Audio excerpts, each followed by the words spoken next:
Rocket এবং প্রচুর গোলাগুলি ছিল। 10টি ট্রাকে বিপুল অস্ত্র মিতাপুরে পাঠানোর কথা ছিল, কিন্তু অসমে আলফা গোষ্ঠীর জন্য অস্ত্র পাঠিয়েছিল পাক সেনা। 20 বছর পর সেই ষড়যন্ত্রের অস্ত্রেই কি শান দিচ্ছে পাকিস্তান? মানে বাংলাদেশকে ব্যবহার করে কি এবার ভারতের বুকে ভয়ঙ্কর হামলার ছক কষছে পাক গুপ্তচর সংস্থা আইএসআই? তেমনই আশঙ্কা করছে ভারতের গোয়েন্দা সংস্থা, কারণ সূত্রের খবর অস্ত্র বোঝাই জাহাজ নাকি পাকিস্তান থেকে বাংলাদেশে পৌঁছেছে। ভারতকে শত্রু ভাবছে বাংলাদেশ, আর সেই সুযোগকে কাজে লাগিয়ে বাংলাদেশের কাঁধে বন্দুক রেখে কি ভারতের বিরুদ্ধে বড় ষড়যন্ত্র করছে পাকিস্তান? বাংলাদেশের বন্দরে দাঁড়িয়ে থাকা একটি জাহাজকে কেন্দ্র করে সেই রহস্যই নানা বাঁধছে। বিস্ফোরকে ঠাসা জাহাজ, বড় ষড়যন্ত্র পাকিস্তানের। জাহাজের নাম MV আল বাখেরা। জাহাজে ছিলেন প্রধান নাবিক সহ 8 জন। বাংলাদেশের চাঁদপুর বন্দরে নোঙর করা সেই জাহাজ থেকে রহস্যজনকভাবে উদ্ধার হয় 6 জনের রক্তাক্ত দেহ। গুরুতর আহত একজনের শ্বাসনালী কাটা। এখন প্রশ্ন হলো, কে বা কারা খুন করলো? কেন খুন করলো?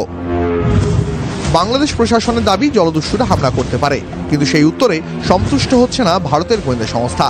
তাদের দাবি জাহাজের কর্মীদের মুখ বন্ধ করতেই এই খুন, কারণ সূত্রের খবর এই জাহাজে করেই ঠাসা বিস্ফোরক পাঠিয়েছে পাকিস্তান। গোয়েন্দা তথ্য অনুযায়ী আল বাখেরা জাহাজটি পাকিস্তানের করাচি থেকে চট্টগ্রামে পৌঁছয়। জাহাজে 250 কেজি RDX থাকার আশঙ্কা করছেন গোয়েন্দারা। একই সঙ্গে জাহাজে 100টি AK-47 রাইফেলও ছিল বলে খবর। জাহাজে ছিল আরো প্রচুর গোলা বারুদ। সব খবর গোয়েন্দা সূত্রে। বাংলাদেশ প্রশাসনের দাবি জাহাজে 720 টন পশু খাদ্য রপ্তানি হচ্ছিল, কিন্তু গোয়েন্দাদের অনুমান পাকিস্তান থেকে অস্ত্র বাংলাদেশের মাটিতে ঢুকেছে। বিশেষজ্ঞদের মতে যে পরিমাণ RDX পাচারের আশঙ্কা দেখা দিয়েছে, সেই বিস্ফোরক দিয়ে অন্তত 250 জায়গায় ভয়ঙ্কর বিস্ফোরণ ঘটানো সম্ভব। শেখ হাসিনার সরকারের পতনের পর পদ্মাপাড়ে কট্টরপন্থীরা খোলা হাতে তাণ্ডব চালাচ্ছেন। একদিকে যেমন ভারতের বিরুদ্ধে বিদ্বেষ ছড়াচ্ছে, তেমনি পাকিস্তানকে বুকে আগলে নিতে চাইছে বাংলাদেশ। আর সেই সুযোগকেই কি কাজে লাগাচ্ছে ইসলামাবাদ? বাংলাদেশের কট্টর সংগঠনগুলিকে অর্থ জোগানোর অভিযোগ পাক গুপ্তচর সংস্থার বিরুদ্ধে। বাংলাদেশকে ব্যবহার করে কি ভারতের বিরুদ্ধে বড়সড় কোনো ষড়যন্ত্রের ছক কষছে পাকিস্তান? সেই আশঙ্কাই ক্রমশ জোরালো হচ্ছে। TV9 বাংলা। অসমে ধুবড়ীতে ধৃত এবিটি জঙ্গির কাছে উদ্ধার 2টি জেহাদি বই। এবিটি জঙ্গি শাহিনুর ইসলামের কাছ থেকে উদ্ধার জেএমবি জঙ্গি নাজিবুল্লাহ হাক্কানির লেখা জেহাদি বই। জেএমবি জঙ্গি নাজিবুল্লাহ হাক্কানিকে গত 2020 সালে গ্রেপ্তার করে কলকাতা পুলিশের STF। বর্তমানে সে জেলবন্দি। তার লেখা বই নিয়ে কি মগজ ধোলাই করত শাহিনুর ইসলাম? উদ্বেগ বাড়ছে। এই শাহিনুর ইসলামের কাছে তল্লাশি চালিয়ে বিভিন্ন নথিপত্র, এমনকি 2টি জেহাদি বই উদ্ধার হয়, এবং যেটা সূত্র মারফত জানা যাচ্ছে এই 2টি জেহাদি বইয়ের মধ্যে একটি বই নাজিবুল্লাহ হাক্কানির লেখা। আর এই নাজিবুল্লাহ হাক্কানি সম্পর্কে এখনো পর্যন্ত সূত্র মারফত যেটা জানা যাচ্ছে যে 2020 সালে কলকাতা পুলিশের STF এর হাতে জেএমবি জঙ্গি সন্দেহে গ্রেপ্তার হয়েছিলেন এই নাজিবুল্লাহ হাক্কানি। আর তার লেখা এই যে বই উদ্ধার হয়েছে ইতিমধ্যেই শাহিনুর ইসলামের কাছ থেকে, সেটাই কিন্তু এখন তদন্তকারীদের যে বিষয়টা ভাবাচ্ছে যে এই বই কি মূলত যুব সমাজকে উদ্বুদ্ধ করার জন্যে বা সংগঠনের কাজে নিয়োগ করার জন্য ব্যবহার করা হতো। তার পাশাপাশি তদন্তকারীরা আরও যে বিষয়টা খতিয়ে দেখছেন যে এই নাজিবুল্লাহ হাক্কানি যেহেতু জেএমবির সদস্য ছিল, সেই জায়গা থেকে এই শাহিনুর ইসলাম সেও কি ইতিপূর্বে জেএমবির সংগঠনের সদস্য হিসেবে কাজ করত। এবং একের পর এই যে জঙ্গি ধরপাকড় চলছে, অসম STF থেকে শুরু করে বিভিন্ন রাজ্যের STF এর গোয়েন্দারা তারা তল্লাশি অভিযান চলছে।